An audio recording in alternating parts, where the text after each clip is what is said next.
If you like going to stores and buying things like shoes, clothes, jewelry, really anything outside of grocery, then you need to watch this entire video because according to experts, we could see thousands and thousands of stores completely shut down because of a bankruptcy.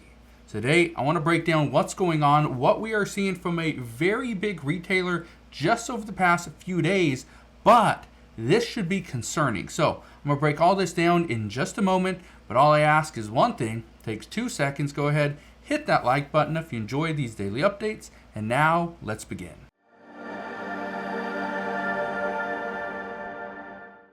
So what is going on and what has been going on over the past couple of years?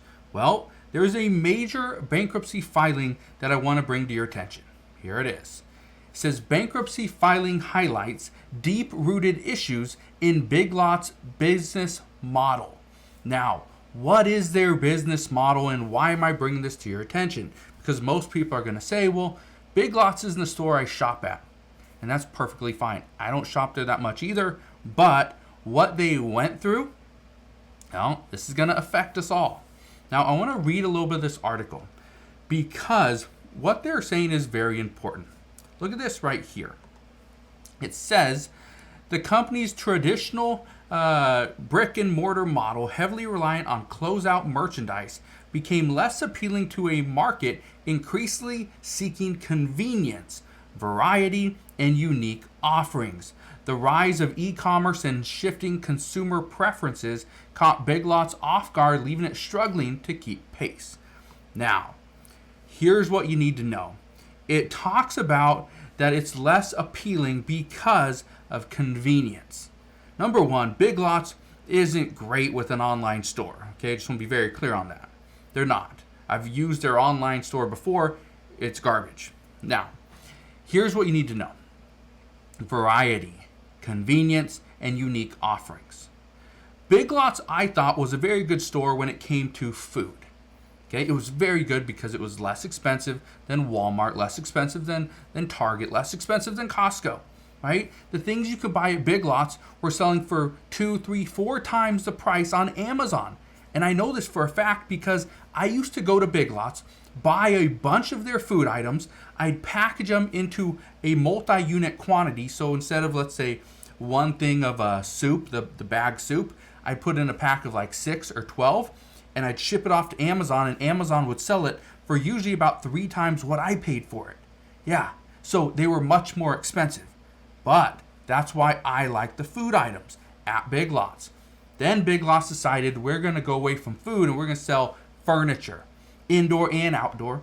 We're going to sell household items. We're going to sell sporting goods. We're going to sell stuff you can put on your lawn. We're going to sell a big old umbrella you can stick into the ground. Yeah, good idea. Great business model there. Well, here's the reason why this is a big deal. According to experts, they are now saying stores that do not sell essentials will struggle to draw in customers during this tough economic time. Think about stores like Walmart, Target, Amazon, Costco.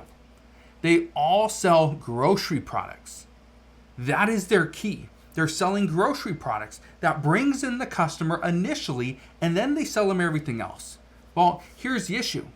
Big Lots was going the opposite way. They were doing more of furniture and more of sporting goods and more of all the home improvement stuff than they were of grocery products. That's an issue. Look at these specialty stores and think of these like things like Home Depot, right? Lowe's, LL Flooring. Look at this one right here. Okay, LL Flooring hardware store, once known as Lumber Liquidators, to close all 400 stores in bankruptcy proceeding. Yeah, that's where we're at.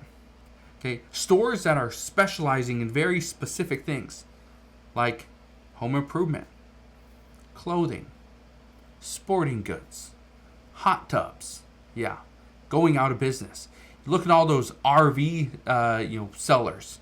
How many of them do you think are just booming right now? Not a lot. But here's the reason why.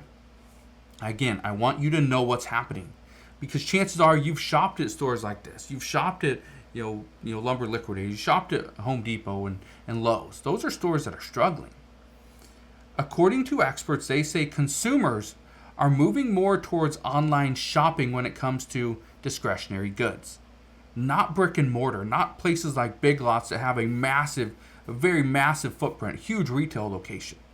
No, they want to go to Amazon. They want to go to Costco. Why? Because the ease of returning a product, the ease of purchasing a product. Just this morning I went to Amazon to buy a few different items that I couldn't find locally. But you know what's great about it? They'll send it right to my door. And if I don't like it for whatever reason, it doesn't fit, it's not clothing, but if it doesn't fit, what I need, then I can send it right back. Take it down to the UPS store, which is about a mile from my house, and just give it to them, and they'll send it right back, and I'll get my money back by the end of the day. How great is that? Because when you go to places like, let's say, a Home Depot, and I take my item back, and I say, I just don't need it, bought too many boards. They'll say, okay, yeah, we'll refund your card, no big deal. And then 7 days later, I get the money back on my card. With Amazon, it's quick. It's almost instant. Within an hour, I get money back, or I get credited back to my Amazon account, which then I can go buy something else. Right? So this is why experts want you to know what's happening. Because again, we could see thousands and thousands of stores go bankrupt here in the next year simply because they are not offering the essentials. They're not offering things for your home. They're not offering, food and items like that. They're offering discretionary items, sporting goods, home improvement items, right? Furniture.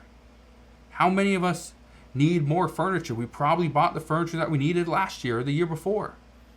So again, I just want you to know what's happening, because as we get closer and closer to this election, we are going to see a couple different things happen. Number one person wants to tax us a little bit more. The other person, front runner right now, wants to tax us less. One of them wants to give more money and more tax credits and benefits to lower income and middle income households. But at the end of the day, how is that going to be paid for? Who is going to be taxed? Because we've known this for decades, that businesses always find a loophole to get out of paying taxes. So usually, the middle and lower income households, they're being taxed, but at the same time they're being taxed, they're giving you that benefit right back. So again, this is where we're at, but I'm bringing this to your attention because things are probably going to go from bad to worse. Because as more businesses do file bankruptcy, as more businesses move online, what you're going to see is less taxes being paid into your local county, into your city, and meaning they're going to come after your property taxes. And you can probably say, oh, well, I'm a renter, I don't pay property taxes. I guarantee you do. I guarantee you that your landlord has already factored in the cost of property taxes into your rent. So that is what we know as of today. Again, as soon as I know more regarding additional bankruptcies, regarding what is happening here inside the United States and our economy, I promise I will bring you all the latest news and updates. But as of today, that is what we know. So again, thank you guys for watching. Consider subscribing, and I'll see you guys on the next one.